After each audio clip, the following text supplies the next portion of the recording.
Voilà, l'hôtel qui servait, disent les Ukrainiens, de quartiers généraux aux Russes et au groupe Wagner. Donc voilà ce qu'il en reste. L'artillerie longue portée qui a frappé. On a même une vue de l'intérieur. Alors c'est une image prise de nuit, mais on distingue ici un énorme cratère et puis c'est plus rien du tout. En fait, on est à 40 km de Bakhmout. Quand vous regardez, vous voyez, on est ici dans une ville qui s'appelle Kadivka. Donc c'est vraisemblablement les HIMARS qui ont frappé. Alors ce qui est intéressant, c'est que c'est une ville qui avait vraiment été identifiée comme la base arrière du groupe Wagner.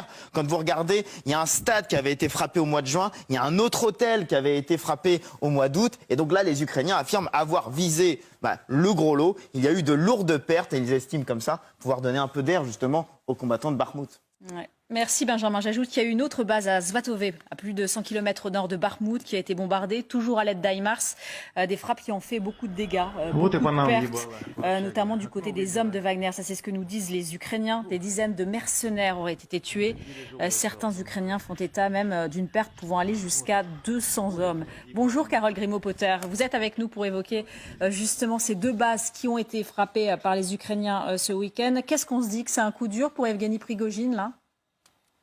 Oui, c'est un coup dur parce que on se doute bien que Wagner bien sûr préserve sa localisation, bien évidemment, que c'est une information qui n'est pas diffusée à d'autres combattants. Et je pense que cette nouvelle frappe sur les forces Wagner pourrait avoir une hypothèse, c'est-à-dire qu'une hypothèse est possible qu'il y ait des informateurs au sein même du groupe Wagner qui auraient communiqué donc leur localisation aux forces ukrainiennes.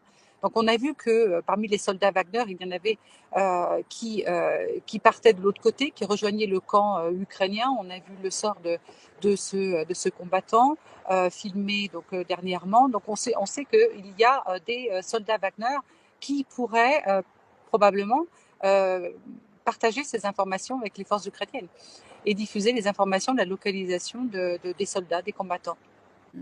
Qu'est-ce qu'on sait sur l'attitude de ces gens de Wagner ? Il y a un lieutenant-colonel qui disait ce week-end dans le Figaro, ils attaquent sans se soucier des pertes, ils ne ramassent même pas les morts, ils utilisent les blessés, ça on en a parlé, comme bouclier humain pour retourner à l'assaut. Là aussi, il y a vraiment une marque qui justement fait tout pour que ça soit une boucherie, ce qui se passe avec les hommes de Wagner. On en parlait aussi avec Nicolas Tenzer. Oui. Wagner est considéré comme les soldats Wagner sont considérés comme des terroristes par les Américains. Effectivement, c'est une méthode qui s'est vue en Syrie, qui s'est vue également en Afrique, qui s'est vue en Ukraine. On l'a vu, ce n'est pas nouveau. Ces exactions ne sont pas nouvelles. Donc effectivement, c'est un paroxysme de violence qui est héroïsé du côté russe. Les soldats Wagner sont en tout cas une grande communication de Wagner pour susciter des nouvelles vocations, pour qu'il y ait de nouvelles recrues qui rejoignent les rangs. Ils font des films à la gloire des combattants Wagner. C'est une héroïsation donc de cette extrême violence qui connaît un certain succès côté russe, malheureusement. Merci infiniment, Carole Grimaud-Potter, d'avoir été avec nous. Général Dutartre, c'est vrai qu'on nous dit que les Russes ont mis à Bakhmout, alors il y a les milices, il y a les forces Wagner, il y a les milices, il y a un peu d'armée régulière, mais il y a aussi des unités de parachutistes, on nous a dit, c'est un lieutenant-colonel qui disait ça dans le Figaro, unités de parachutistes, mercenaires de Wagner. Est-ce que c'est un coup dur, là, ces deux bases qui ont été frappées ? On parle éventuellement de 200 hommes du côté de Louhansk à Svatove, et à Bakhmout aussi, on parle aussi de gros dégâts et de cette base attaquée. Alors, deux choses. Si c'est le cas, c'est effectivement un gros coup dur pour les équipes Wagner. Je voudrais juste rajouter quelque chose par rapport à ce que dit Caroline, Carole, c'est qu'il y a une évolution des troupes Wagner. Parce que entre les troupes Wagner du début de la guerre et les troupes Wagner d'aujourd'hui, quand on va chercher des gens dans les prisons qui sont plus ou moins motivés par des considérations qui ne sont pas du tout celles qui étaient celles des militaires au départ ou des engagés, c'est pas du tout la même chose. Donc il y a une évolution de cette culture. Donc là, c'est juste un point. S'il y a eu cette attaque sur ces deux points, c'est surtout grâce au renseignement extrêmement précis et d'un autre côté, de l'armement très précis. Ça, c'est l'énorme force des forces ukrainiennes. De l'armement très précis, que ce soit pour les canons français César ou les HIMARS américains, de pouvoir délivrer l'armement très précisément, mais pour ça aussi, il faut savoir où est-ce qu'on tape. Et pour frapper très précisément, il faut du renseignement qui est à la fois aérien, notamment avec les centres de coordination et les drones, et également, si vous voulez, avec peut-être des gens sur place. Oui. Wagner, je ne suis pas sûr, c'est possible, mais ils risquent tellement de choses s'ils se font prendre que là, je n'ose même pas imaginer ce qui peut leur arriver. Mais il ne faut pas douter qu'il y a peut-être des gens infiltrés dans la zone ou des gens qui coopèrent d'une manière ou d'une autre. Christian Macarian, je voyais réagir. Alors, pas réagir, mais compléter peut-être, si je peux.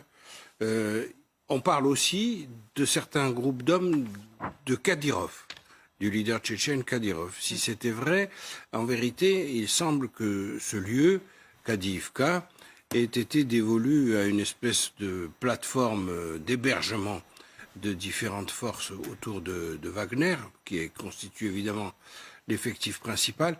Mais cet endroit surnommé en anglais de Hunter's Halt, la halte du chasseur, serait une sorte de grand complexe, effectivement, antérieurement hôtelier, qui permet aux troupes de stationner là. Il paraît difficile qu'il n'y ait pas quand même une coopération de ce que les Ukrainiens appellent des partisans, c'est-à-dire des résistants locaux qui donnent des informations, car comme l'a dit très justement le général Dutartre, on ne peut pas procéder à ce type de tir sans des informations très très précises. Donc auquel cas, ça signifierait quand même une vraie efficacité de la part des Ukrainiens, une efficacité nouvelle dans ce type de combat-là. En tout cas, atteindre Wagner, c'est extrêmement fort au sens symbolique, et comme les Russes, eux aussi, cherchent des victoires de type symbolique, on peut dire que cette fois, les Ukrainiens ont infligé aux Russes une véritable raclée, il n'y a pas d'autre mot.